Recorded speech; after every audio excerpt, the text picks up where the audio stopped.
Good afternoon students. Good afternoon ma'am. आज कौन read करेगा?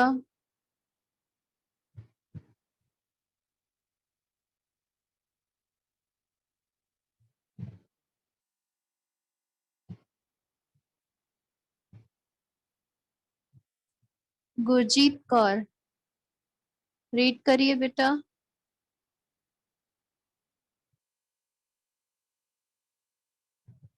चंचल सोनवानी, यस मैम। रीड करिए। Yes ma'am. मधुलिका, आश्चर्य से युवक ने कहा। एक क्षण के लिए सन्नाटा छा गया। मधुलिका अपनी कल्पना को सहस प्रत्यक्ष देखकर सहसा। चकित हो सहसा प्रत्यक्ष देखकर चकित हो गई। इतने दिनों के बाद आज फिर अरुण ने कहा। हम्म। कितना समझाया मैंने, परंतु मधुलिका अपनी दयनीय अवस्था पर संकेत करने देना नहीं चाहती थी। उसने कहा, और आज आपकी यह क्या दशा है? सिर झुकाकर अरुण ने कहा, मैं मगध का विद्रोही निर्वासित। निर्वासित कौशल में जीविका खोजने आया हूँ। मधुलिका उस अंधकार में हंस पड़ी। मगध के विद्रोही राजकुमार का स्वागत करे एक अनाथिनी अनाथिनी। अनाथिनी कृषक बालिका, यह भी एक विडंबना। विडंबना है, तो भी मैं स्वागत के लिए प्रस्तुत हूँ। इसके बाद में पढ़ना। इस पैराग्राफ में इस पाठ के लेखक जयशंकर प्रसाद जी जो हैं वह आगे लिखते हैं। मधुलिका जो है वह आश्चर्य से, कल के चैप्टर में कल जो हमने लास्ट पढ़ा था कि अरुण नामक जो राजकुमार था वह आ जाता है, लेकिन मधुलिका वहां पे क्या करती है, अपने डंडे वाले दरवाजे को खोलती है।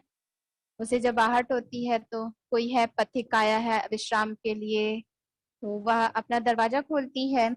अब इसके बाद आगे बता रहे हैं लेखक कि मधुलिका ने आश्चर्य से युवक के कहा। एक क्षण के लिए वहां तो सन्नाटा छा गया। ऐसा लग रहा था कि यह मधुलिका की कल्पना थी, लेकिन वह उसे अपने आंखों के सामने देखकर चकित रह गई थी। ठीक है, कौन? मधुलिका। और मधुलिका उसे क्वेश्चन करती है, इतने दिनों के बाद फिर से आप? तो अरुण ने कहा, मैंने आपको कितना समझाया था, परंतु इतना बोलते बोलते रुक जाता है अरुण। मधुलिका जो है वह अपनी अवस्था, मतलब उसकी जो अवस्था है अभी आज के समय की, उस अवस्था पर उसे दया प्रकट नहीं करने देना चाहती थी। उसने कहा, आज आपकी ऐसी दशा कैसे है? मधुलिका ने ये अरुण से प्रश्न किया। सिर झुकाकर अरुण ने कहा कि मैं मगध का, मतलब मगध देश का क्या हूँ? विद्रोही हूँ। वहां से विद्रोह करके निर्वासित होकर आया हूँ। कौशल में, मतलब मधुलिका जो है वो कौशल राज्य में रहती है, और अरुण जो है वो मगध राज्य का राजकुमार है। तो वहां से वह क्या है? विद्रोह करके, और उसे निर्वासित करना मतलब जाने के लिए बोल देना, उस राज्य से हटा दिया जाना, उस राज्य। तो निर्वासित हो जाता है। निर्वासित होकर क्या कहता है कि मैं कौशल राज्य में जीवन जीने के लिए आया हूँ, मतलब कुछ जीविका खोजने के लिए आया हूँ। जीविका का मतलब नौकरी। तो मधुलिका जो है वह अंधेरी रात्रि में हंस पड़ती है। फिर कहती है, मगध के विद्रोही को का स्वागत मैं कैसे करूं? लेकिन एक अनाथ कृषक बालिका हूँ, वह एक अनाथ कृषक बालिका है, उसके लिए यह बहुत ही बड़ी विडंबना है कि वह मगध का विद्रोही है। और मगध का राजकुमार भी है, तो उसके स्वागत के लिए वह क्या है, प्रस्तुत है। आगे का पढ़िए। Yes ma'am. शीतकाल की निस्तब्ध निस्तब्ध निस्तब्ध रजनी, कोहरे से चांदनी, हाड़ कपा देने देने वाला वाली समीर, समीर तो भी अरुण और मधुलिका पहाड़ी गह्वर के द्वार पर वट वृक्ष के नीचे बैठे हुए बातें कर रहे हैं। मधुलिका की वाणी में उत्साह था, किंतु अरुण जैसे अत्यंत स्वधा- सावधान सावधान। होकर बोलता।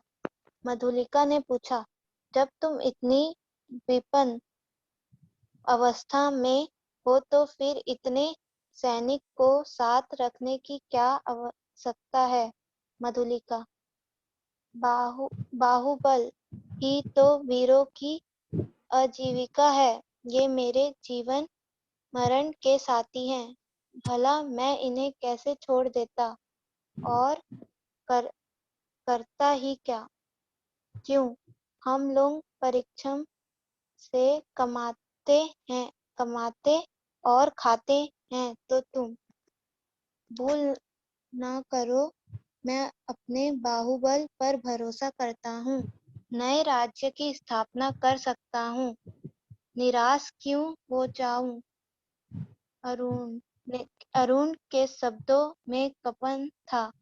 वह जैसे कुछ कहना चाहता था पर कह ना सका था। नजीब न, नवीन न राज्य। नवीन राज्य, ओहो ओहो, तुम्हारा उत्साह तो कम नहीं। भला कैसे? कोई ढंग ढंग ढंग बताओ। ढंग बताओ तो मैं भी कल्पना का आनंद ले लूं। कल्पना का आनंद नहीं मधुलिका, मैं तुम्हें राज राजा रानी राजा के समान। रानी के समान सिंहासन पर बिठाऊंगा। तुम अपने छीने हुए खेत की चिंता करके भय भयती हो भयभीत हो गया, रुक भयभीत। जाओ। ठीक है, तो अब आगे के पैराग्राफ में जयशंकर प्रसाद जी जो है वो लिख रहे हैं कि रात में ठंडी बहुत ज्यादा थी, शीतल की निस्तब्ध रजनी का मतलब रात के समय ठंड बहुत ज्यादा थी, और कोहरे से जो चांदनी थी वह ढकी हुई थी। हाड़ कपा देने वाली का मतलब बिल्कुल ठिठुरा देने वाली ठंड वहां पड़ रही थी। तब भी जो अरुण और मधुलिका हैं वो क्या कर रहे थे, वो उसका घर मधुलिका वट वृक्ष के नीचे था, मधुलिका का घर तो उस वट वृक्ष के नीचे ही बैठकर बातें कर रहे थे। मधुलिका की वाणी में बहुत ज्यादा उत्साह था, और अरुण जो था वह हर एक बात को सोच समझकर बोल रहा था। मधुलिका ने पूछा, प्रश्न किया कि जब आप इतने विपन्न है का मतलब आपको जब देश से निकाल दिया गया है, आप विद्रोह कर चुके हैं। विपन्न का मतलब संपन्न और विपन्न समझते होंगे। संपन्न का मतलब सभी कुछ, विपन्न का मतलब कुछ भी नहीं है। जब उसके आपके पास जब कुछ भी नहीं है, इस अवस्था में है, तो आपके पास इतने सैनिक रखने की क्या जरूरत है, क्या आवश्यकता है? तब वो बोलता है, मधुलिका, बाहुबल तो वीरों की आजीविका है, मतलब जीवन जीने का एक साधन है। यह मेरे जीवन मरण के साथी है, मतलब ये मेरे जिंदगी भर मेरे साथ रहेंगे। भला मैं इनको कैसे छोड़ सकता हूँ, और करता ही क्या इनको वहां पे छोड़ के? फिर वह मधुलिका जो बोलती है, क्या कहती है, क्यों? हम लोग तो परिश्रम से कमाते हैं, खाते हैं, और तुम क्या करोगे? ऐसा मधुलिका बोलती है।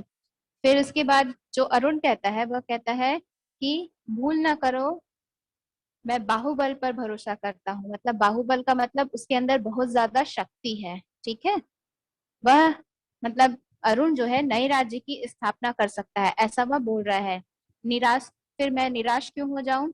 अरुण के शब्दों में कंपन था, मतलब कांप रहे थे उसके शब्द, और जैसे वह कहना कुछ और चाह रहा था लेकिन कह कुछ और रहा था। फिर उसके बाद वह कहता है, वह नवीन राज्य का मतलब होता है नए राज्य की स्थापना कर सकता है। तो उसमें मधुलिका कह रही है कि तुम नए राज्य की स्थापना तो कर सकते हो, तुम्हें बहुत उत्साह है, लेकिन कैसे करोगे, थोड़ा मुझे भी बताओ, मैं भी इसके बारे में कल्पना करके आनंद तो ले सकूं। तब अरुण कहता है, कल्पना का आनंद नहीं मधुलिका, मैं तुम्हें बिल्कुल राजरानी के जैसे सिंहासन पर बैठाऊंगा। तुम अपने खेतों के जाने की चिंता से भयभीत मत हो, ठीक है।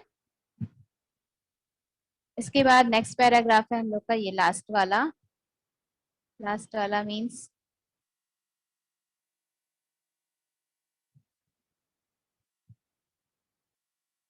ये यहाँ से। नेक्स्ट स्टूडेंट कौन पढ़ेगा? मैम मैं इश हाँ पढ़ो। पढ़ूं? हाँ बिल्कुल। एक क्षण में यहाँ सरल मधुलिका के मन में प्रमाद का अंधड़ बहने लगा। द्वंद्व मच गया। उसने सहसा कहा, आहा, मैं सचमुच आज तक तुम्हारी प्रतीक्षा करती थी राजकुमार। अरुण ढिठाई से उसके पिटाई हाथों से। को दबाकर बोला। हम्म। मिठाई से उसके हाथों को दबाकर बोला, तो मेरा भ्रम था, तुम सचमुच मुझे प्यार करती हो। युवती का वश स्थल फूल उठा। वहां नहीं वह वह वहाँ। हाँ मैं भी नहीं कह सकी, ना भी नहीं। अरुण ने उसकी अवस्था का अनुभव कर लिया। कुशल मनुष्य के समान उसके अवसर को हाथ से ना जाने दिया। तुरंत बोल उठा, तुम्हारी इच्छा हो तो प्राणों से पण लगाकर मैं तुम्हें इस कौशल सिंहासन पर बैठा दूं। मधुलिके, अरुण के खड़क का आतंक देखोगी। मधुलिका एक बार कांप उठी। वह कहना चाहती थी नहीं, किंतु उसके मुंह से निकला क्या सत्य। बस हो गया, मधुलिका रुक जाओ कौशल। रुक जाओ, थोड़ी देर बाद पढ़ना, पहले समझा दो इतना। यस। इसके बाद जयशंकर प्रसाद जी जो है वह लिखते हैं कि मधुलिका के मन में प्रमाद का अंधड़ बहने लगा। प्रमाद का मतलब क्या होता है? मतवालापन, ठीक है। मतवालेपन की आंधी उसके मन में बहने लगी और अंदर ही अंदर द्वंद मचने लगा। द्वंद मतलब मचने लगा मतलब युद्ध होने लगा कि हाँ बोलूं कि ना बोलूं, क्या बोलूं। उसने अचानक ही कह दिया कि आज तक मैं तुम्हारी प्रतीक्षा कर रही थी राजकुमार। वह अरुण से ऐसा कह देती है, तो अरुण जो है वह उनकी बातों को, मतलब उनके हाथों को दबाकर ठिठाई से बोलता है, यह मेरा भ्रम था, तुम सचमुच मुझे प्रेम करती हो। इस पर जो मधुलिका है उसका वक्षस्थल फूल उठता है। दैट मीन्स छाती जो है, जैसे बोलते हैं ना कि छाती चौड़ी हो गई या छाती फूल जाती है कभी हम कुछ अच्छा करते हैं तो हमारे मम्मी पापा की, तो वैसे ही युवती की जो छाती है वो क्या होती है, फूल जाती है। वह यह भी नहीं कह हाँ भी नहीं कह पा रही है और ना भी नहीं कह पा रही है। तो इस इतने में ही अरुण जो है वह उसकी अवस्था का अनुभव कर लेता है और एक कुशल मनुष्य की भांति वह क्या करता है, उसके उसे हाथ से उस अवसर को हाथ से नहीं जाने देता और तुरंत बोल उठता है, अगर तुम्हारी इच्छा हो तो मैं तुम्हें इस कौशल के सिंहासन पर बिठा देता हूँ। क्या तुम अरुण के खड़क का आनंद देखना चाहती हो? सॉरी, आतंक देखना चाहती हो? मधुलिका एक बार के लिए वह कांप उठती है। वह कहना चाहती है नहीं, किंतु मुंह से उसके क्या निकल जाता है, क्यों, ऐसा वो पूछ लेती है। ठीक है, नेक्स्ट पेज को देखते हैं हम। नेक्स्ट पेज में पढ़ेंगे क्या है नेक्स्ट पेज में। वेट,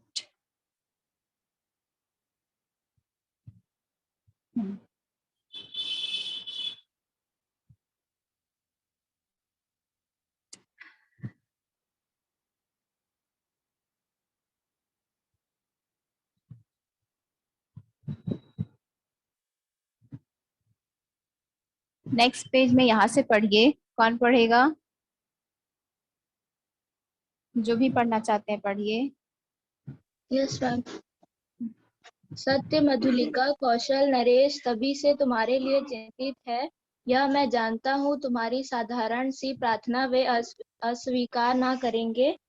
और मुझे यह भी विदित है कि कौशल के सेनापति अधिकांश सैनिकों के साथ पहाड़ी दस्युओं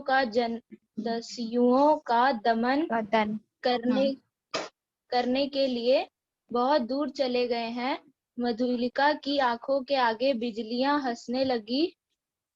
दारुण दारुण भावना से उसका मस्तक झंकृत हो उठा। अरुण ने कहा, तुम बोलती नहीं हो, जो कहोगे वह करूंगी।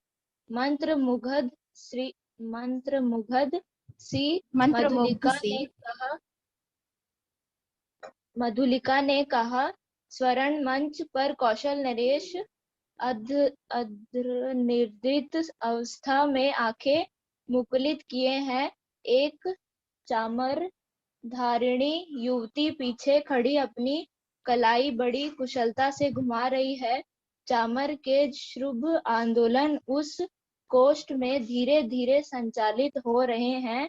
तांबुल वाहिनी प्रतिमा के समान दूर खड़ी है। रुक जाओ प्रतिहारी बेटा। ने यस मैम। हाँ, यहाँ पे जो मैं स्क्रीन पे शेयर की हूँ फोटो, वो आप लोग को शो हो रहा है कि नहीं? Yes ma'am. Yes ma'am.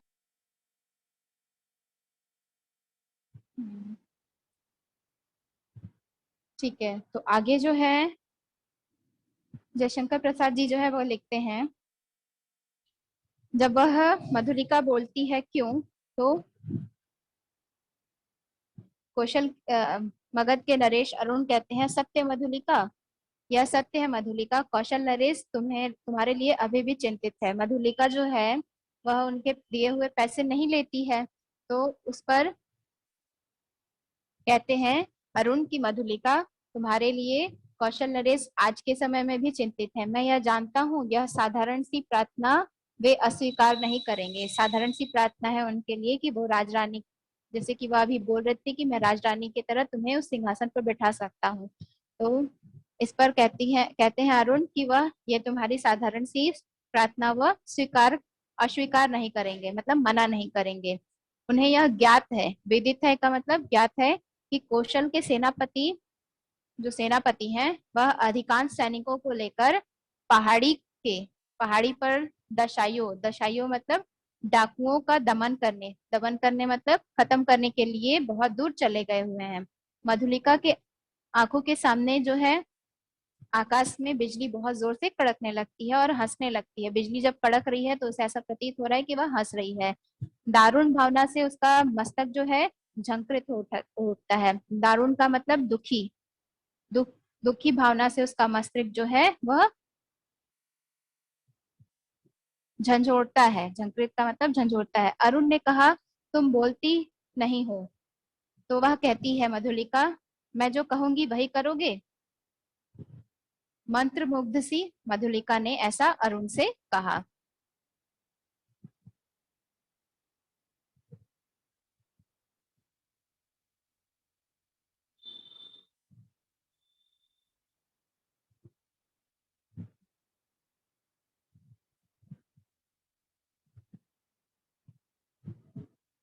वहां पर एक स्वर्ण मंच है जहाँ पे कौशल नरेश जो है आधी निद्रा अवस्था में आंखें खोले हुए मुकुलित है का मीनिंग कल मैंने आप लोगों को बताया था। क्या है मुकुलित का मीनिंग?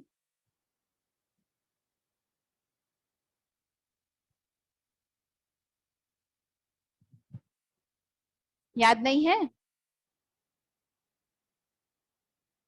यहाँ पे मुकुलित का मीनिंग होगा कि वह आनंद ले रहे हैं। और एक चामर धारणी युवती जो है वह क्या कर रही है, अपनी कलाई में खड़ी लेकर, या मतलब अपनी कलाई को बहुत ही कुशलता के साथ घुमा रही है। क्या चीज घुमा रही है? पंखे को। जैसे कि राजा के पास में आप लोग देखे होंगे पिक्चर्स में भी, या फिर सुने भी होंगे कि राजा के अगल बगल क्या रहती हैं? पंखा हिलाने वाले खड़े रहते हैं। तो वही यहाँ पे लिखा गया है कि एक चावरधारिणी युवती पीछे खड़ी है और अपनी कलाइयों को बहुत ही कुशलता के साथ घुमा रही है। चामर के शुभ्र आंदोलन उस कोष्ठक में धीरे धीरे संचालित हो रहे हैं, मतलब वह धीरे धीरे पंखे को हिला रही है। तांबुल वाहिनी प्रतिमा के समान, तांबुल वाहिनी जो है वह प्रतिमा, एक प्रतिमा के समान क्या है, दूर कहीं खड़ी है। प्रतिहार से आकर, प्रतिहारी जो है वह आकर कहता है, जय हो देव, एक स्त्री कुछ प्रार्थना करने आई है। आंखें खोलते हुए कौशल नरेश जो है वो अर्ध निद्रा में रहते हैं, तो कौशल नरेश आंखें खोलते हुए महाराज ने कहा, स्त्री प्रार्थना करने आई है तो उसे आने दो। प्रतिहारी के साथ मधुलिका अंदर जाती है, उसे प्रणाम करती है। महाराज ने स्थिर दृष्टि से उसकी ओर देखा और कहा, तुम्हें कहीं देखा है। ठीक है, आगे का पढ़ो, कोई अगर पढ़ना चाहता है तो यहाँ से। Ma'am I want to read. Yes बेटा। हाँ, यस यू मे।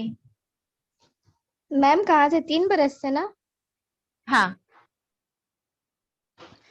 3 बरस हुए देव, मेरी भूमि खेती के लिए ली गई थी। ओह, तो तुमने इतने दिन कष्ट में बिताए, आज उसका मूल्य मांगने आई हो क्यों? अच्छा अच्छा, तुम्हें मिलेगा। प्रतिहारी, नहीं महाराज, मुझे मूल्य नहीं चाहिए, मूर्ख। फिर क्या चाहिए? उतनी ही भूमि, दुर्ग के दक्षिणी नाले के समीप की जंगली भूमि, वहीं मैं अपनी खेती करूंगी। मुझे एक सहायक मिल गया है, वह मनुष्य से मेरी सहायता करेगा। भूमि को समतल भी तो बनाना होगा, महाराज ने कहा। कृषक बालिके, वह बड़ी उबड़ खाबड़ भूमि है, 30 पर वह दुर्ग के समीप एक सैनिक महत्व रखती है। तो फिर निराश लौट जाऊं? सिंह मंत्री की कन्या, मैं क्या करूं? तुम्हारी यह प्रार्थना, देव जैसी आज्ञा हो। यहाँ पे जब वह राजा के पास प्रार्थना करने जाती है तो राजा क्या है, कहते हैं कि तुम्हें कहीं देखा है? तो उसने कहा, मधुलिका ने, कि हाँ, 3 बरस बीत गए हैं, मेरी खेती के लिए आपने मतलब अपनी खेती के लिए आपने मेरी भूमि को लिया था। तो महाराज क्या है, वह कहते हैं, अच्छा, तो इतने दिन से तुम अपना जीवन कष्ट में व्यतीत कर रही थी, तो उसका मूल्य लेने आई हो, तुम्हें जरूर मिलेगा। प्रतिहारी मतलब उसका मूल्य जरूर मिलेगा। ठीक है, तो वह कहती है मधुलिका, नहीं नहीं महाराज, मुझे उसका मूल्य नहीं चाहिए। तो इस पर महाराज कहते हैं, मूर्ख, फिर क्या चाहिए?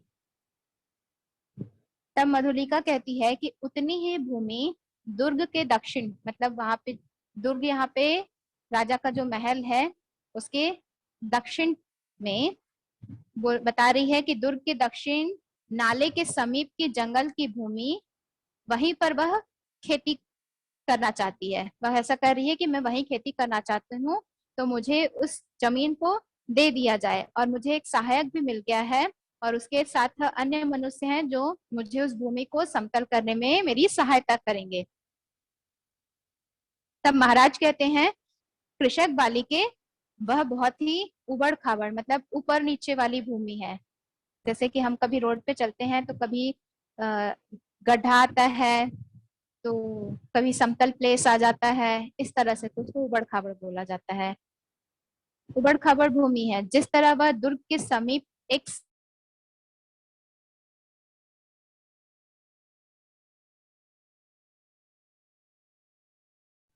मैम आपकी वॉइस नहीं आ रही।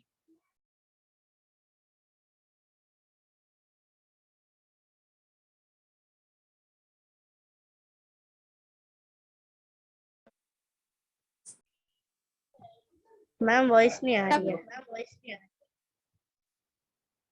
अभी भी नहीं आ रही है? मैम अब आ रही है।